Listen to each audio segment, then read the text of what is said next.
Hello guys, இன்னைக்கு நம்ம என்ன பார்க்க போகிறோம்னா நம்ம கப்பீஸ் தாங்க.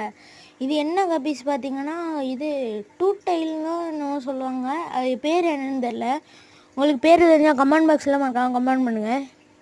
இது நல்லா இது ரெயின்போ கலரில் இருக்குங்க. அவங்க பாருங்கள், அழகாக இருக்கும். ஏன்னா நம்மள்ட்ட இது 2 குட்டி தான், இவ்வளோ சைஸு தான் வரும், இதுக்கு மேலே வராது. சைஸே இவ்வளோ தான். மறக்காமல் நம்ம சேனலை சப்ஸ்கிரைப் பண்ணாங்களா சப்ஸ்கிரைப் பண்ணிடுங்க. பாருங்கள், நல்லாவே இருக்கும், செம்மையாக இருக்கும், கலர் செம்மையாக இருக்கும். இது பேர் வந்து நான் ஒரு பேர் வந்து 60 ருபீஸ் வாங்கினேன். அதோட பேரண்ட்டே இந்த கலர் தான். எனக்கு 4 குட்டி தான் கிடச்சது இதுலேருந்து. அந்த 4 தான் இதுவும். நம்ம ஃபிஷ் டூ ரூம் வீடியோ போடலாமா வேணாமான்னு கமெண்ட் பாக்ஸில் மறக்காமல் கமெண்ட் பண்ணிடுங்க. பாருங்கள் எவ்வளோ அழகாக இருக்குன்னு. பாருங்கள், இதோட இந்த வீடியோ முடிச்சுக்கிறேன். Bye guys.